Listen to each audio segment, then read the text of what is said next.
Okay. So நம்ம இன்னைக்கு என்ன பார்க்கலாம்னா, ஸோ கிளாஸ் வந்து ஜாவா ஸ்கிரிப்ட்ல எப்படி யூஸ் பண்றதுன்னு சொல்லிட்டு தான் உங்களுக்கு சொல்லி தர போறேன். ஓகே. ஸோ இதுக்கு வந்து நான் ஆல்ரெடி வந்து கோட் எழுதிட்டேன். ஸோ இத மட்டும் உங்களுக்கு ஜஸ்ட் எக்ஸ்பிளைன் பண்ணிடுறேன். ஏன்னா வந்து ஷார்ட்ஸா வந்து இந்த ஃபுல்லா நான் வந்து வீடியோ எடுத்து நான் போடும்போது ரொம்ப டைம் எடுக்கும். ஸோ ஷார்ட்ஸ் போட முடியாது. அதனால தான். ஓகே. ஸோ இங்க வந்து நான் கிளாஸ் அப்டின்ட்டு நான் போட்டேன். ஸோ கிளாஸ் போட்டு டெமோ நான் போட்டிருக்கேன். டெமோ அப்படிங்கிறது வந்து கிளாஸ் நேம் ஓகேங்களா? அண்ட் இது ஓப்பன் பிராக்கெட்ஸ் போட்டு க்ளோஸ் பிராக்கெட்ஸ் எண்டுல போட்டிருக்கேன். ஸோ அந்த ஓப்பன் அண்ட் க்ளோஸ் பிராக்கெட்ஸ்க்குள்ள தான் வந்து நம்ம இந்த கோட்ல எழுத போறோம். ஸோ ஃபர்ஸ்ட் என்ன பண்ணியிருக்கேன் கன்ஸ்ட்ரக்டர். ஸோ இந்த கன்ஸ்ட்ரக்டர் போட்டு எம்ப்டியா விட்டுட்டோம். ஸோ எந்த ஒரு பேராமீட்டரும் உள்ள குடுக்காம எம்ப்டியா விட்டுட்டோம். அண்ட் உள்ள வந்து திஸ் டாட் நேம் அதுக்கு வந்து ஒரு பேரு சூர்யான்னு சொல்லிட்டு குடுத்தேன். அண்ட் திஸ் டாட் ஏஜ் அதுக்கு வந்து 18 சொல்லிட்டு குடுத்தேன். ஸோ இந்த திஸ் அப்படிங்கிறது வந்து இந்த பொருள் அதாவது ஒரு குறிப்பிட்ட பொருள் ஒரு வீட்டுக்குள்ள இருக்குன்னா, இந்த பையன் அப்படின்னு சொல்றதுக்கு திஸ் காய் அப்படின்னு நீங்க சொல்லுவீங்களா? ஸோ அந்த மாரி வந்து புரோகிராமிங் லாங்குவேஜ் வந்து இங்க யூஸ் பண்ணியிருக்கோம். இந்த ஓப்பன் அண்ட் க்ளோஸ் பிராக்கெட்ஸ்ல வீடுன்னு வச்சுக்கோங்களேன். ஸோ கன்ஸ்ட்ரக்டர்க்குள்ள இருக்கிற இந்த ஓப்பன் அண்ட் க்ளோஸ் பிராக்கெட்ஸ் வீடு. இப்போ நம்ம இத ஃபுல்லா யூஸ் பண்ணோம்னா, இங்க திஸ் தான் யூஸ் பண்ணணும். ஸோ அடுத்த லைன்ல பாருங்க. ஸோ இந்த கன்ஸ்ட்ரக்டருக்கு அப்புறம் வந்து நான் கிளிக் மீ அப்படின்ற ஒரு ஃபங்ஷன் நான் இங்க போட்டிருக்கேன். ஓகே. ஸோ இந்த ஃபங்ஷனுக்குள்ள வந்து மறுபடியும் வந்து ஓப்பன் அண்ட் குளோஸ் பிராக்கெட்ஸ் போட்டு உள்ள வந்து ஒரு வேல்யூ வந்து ரிட்டர்ன் பண்ணணும். அது வந்து கன்சோல் டாட் லாக்குள்ள வந்து நான் குடுத்துருக்கேன். ஸோ ஸ்ட்ரிங் மெத்தட் யூஸ் பண்ணி ஹலோ அப்படின்னு சொல்லிட்டு நான் கூப்பிட்டேன்.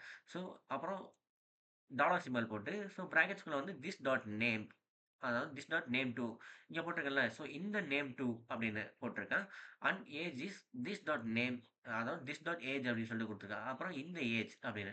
ஸோ எனக்கு என்ன அவுட்புட் வரும்னா, so hello Surya age is 18 சொல்லிட்டு வரும். ஓகே.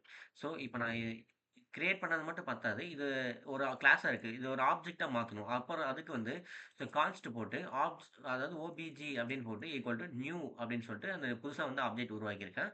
அண்ட் அதோட நேம் பார்த்தீங்கன்னா, கிளாஸோட நேம் தான் இங்க தூக்கி போட்டிருக்கேன். ஸோ இந்த கிளாஸோட நேம் போட்டு ஆப்ஜெக்ட்டா கிரியேட் பண்ணிட்டேன். ஸோ கிரியேட் பண்ண ஆப்ஜெக்ட் வந்து இங்க கீழ வந்து நான் இங்க கால் பண்ணவே கிடையாதுல்ல. ஸோ இத நான் ரன் பண்ணேன்னா எனக்கு அவுட்புட் வராதுல்ல. ஸோ அதுக்காக வந்து கீழ நான் கால் பண்ணியிருக்கேன். So OBJ dot click me of click மீன்னு சொல்லிட்டு அந்த ஃபங்ஷன் அப்படியே நான் போட்டேன். ஸோ அப்ப வந்து இந்த ஆப்ஜெக்ட் வந்து கிளிக் ஆகும். ஆட்டோமேட்டிக்கா வந்து கால் ஆயிரும். ஸோ ஆட்டோமேட்டிக்கா கால் ஆகும்போது எனக்கு என்ன நடக்கும்? இந்த கிளிக் மீல இருக்கிற வேல்யூ வந்து எனக்கு டிஸ்ப்ளே பண்ணுமா?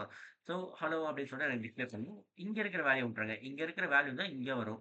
ஜஸ்ட் இந்த லைன் தான் நம்மளுக்கு வந்து தேவைப்படும். ஓகேங்களா? ஸோ நம்ம வந்து கடைசியா வந்து கால் பண்றோம். So object dot click me அப்படின்னு சொல்லிட்டு அந்த ஃபங்ஷன கால் பண்றோம். அந்த அவுட்புட் நான் உங்களுக்கு காட்டுறேன். அவுட்புட் பாருங்க. ஸோ கன்சோல் லாக்ல ஹலோ சூர்யா ஏஜ் இஸ் 18 அப்படின்னு சொல்லிட்டு எனக்கு வந்துருச்சு. ரைட்? ஸோ நம்ம வந்து இப்ப ஷார்ட்ஸ்னால சும்மா மட்டும் தான் உங்களுக்கு சொல்லியிருக்கேன்.